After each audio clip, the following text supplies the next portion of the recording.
Thank you, Mr. President. Distinguished delegates, Mr. Secretary-General, ladies and gentlemen, I am honoured by the opportunity to address the Security Council at this critical juncture. I am not here as an expert. I stand before you merely as a witness, as someone who has seen and cannot look away. I went to Bangladesh last March as a UNHCR Goodwill Ambassador to see what I could possibly contribute in responding to the massive humanitarian needs unfolding there. Nothing could have prepared me for the extent and depth of the suffering I saw. An 18-year-old woman, who I'll call Layla, is chief amongst my memories.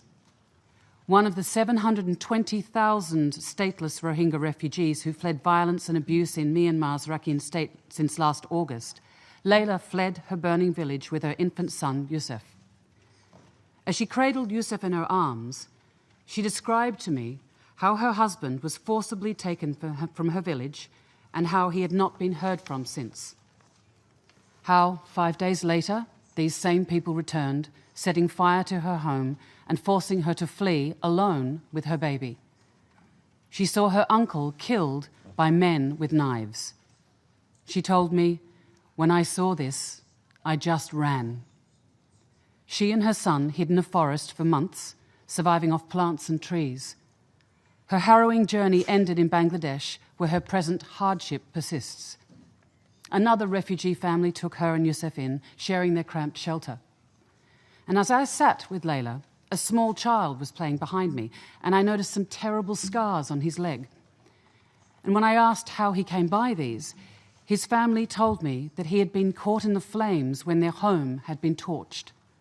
Luckily, they pulled him free, but the scars will remain, both the physical and the psychological. If only such stories were atypical. But visiting with refugee families in Bangladesh, I found that they were shockingly routine. Like you, I have heard the gut-wrenching accounts, stories of grave torture, of women brutally violated, people who have had their loved ones killed before their eyes, children who have seen their grandparents locked in houses that were set alight. I am a mother, and I saw my own children in the eyes of every single refugee child that I met. I saw myself in every parent. How can any mother endure seeing her child thrown into a fire? Their experiences will never leave me.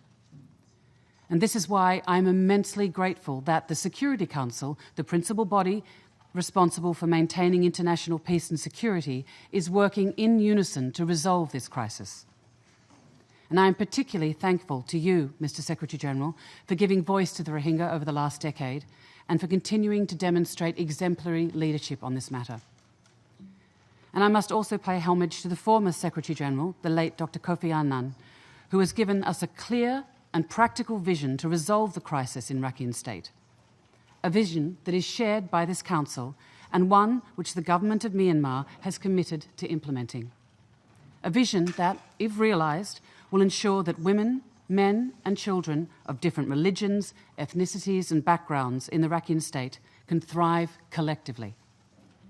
But as this Council and the UN work with the government of Myanmar to ensure this, urgent efforts are still needed for the Rohingya in Bangladesh. Mr. President, it is important to recall that this is not the first wave of massive forced displacement of Rohingya refugees from Myanmar to Bangladesh in the last 40 years.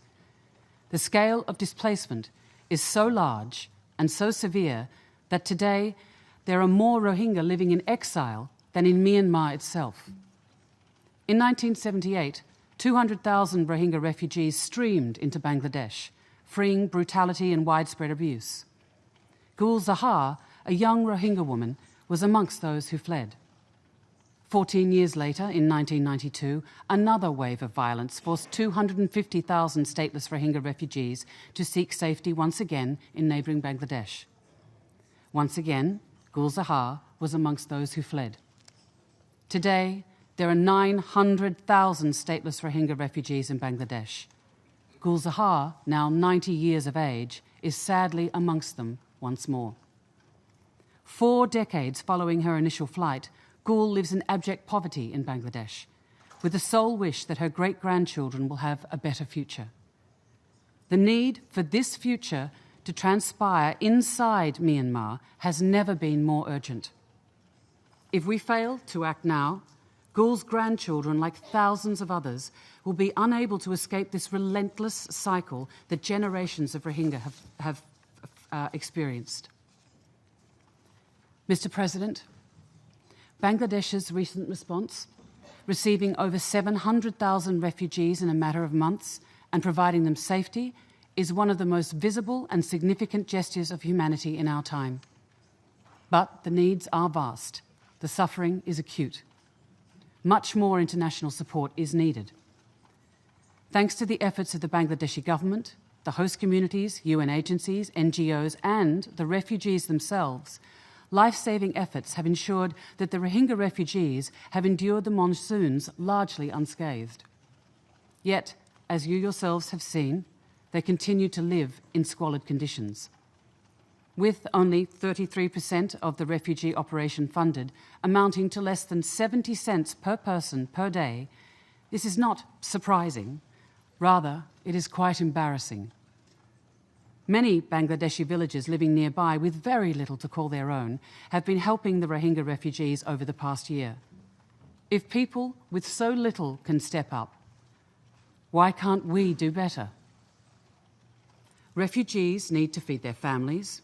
They need clean water and sanitation facilities to wash, to cook, to clean. They need a secure shelter to weather monsoons and the heat.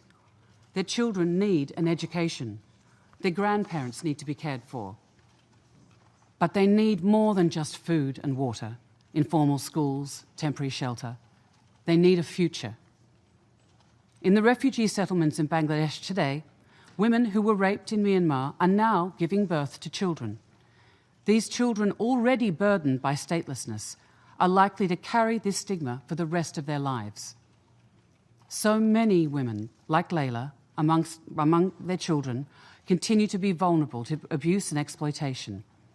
Many are still battling the scars of trauma and injury they received before and during their flight to Bangladesh. It is imperative that governments, development and humanitarian agencies, the private sector and individuals work in solidarity to find innovative ways to help the refugees and the Bangladeshi host communities.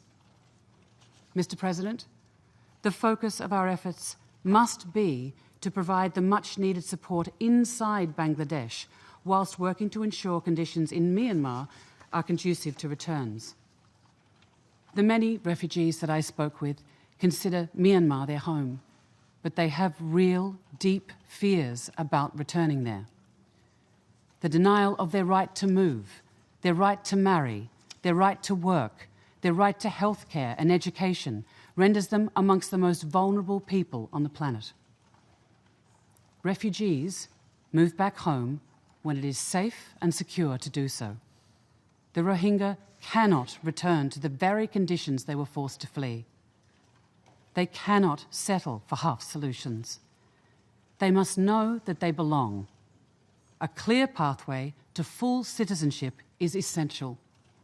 This is not a luxury. This is not a privilege. This is a basic right that all of us here enjoy. A right that the Rohingya do not have. I implore this Council not to forget this imperative and to support all efforts to make it a reality. And in the meantime, to encourage more robust international support required to meet urgent and pressing needs within Bangladesh. My mind often returns to Layla and her neighbours. Did she find out what happened to her husband? Did her shared temporary shelter survive the monsoons? Did she manage to celebrate Eid last week? Will her young son, Yusuf, be able to return home to Myanmar and go to school one day? Or, like Gul Zahar, will he too suffer an endless cycle of fear and forced displacement? Mr. President, together we need to change the future of Layla, of Yusuf, of Gul Zahar, and of the Rohingya living in Myanmar, in Bangladesh and beyond. There are no shortcuts. There are no alternatives. We have failed the Rohingya before. Please let us not fail them again. Thank you.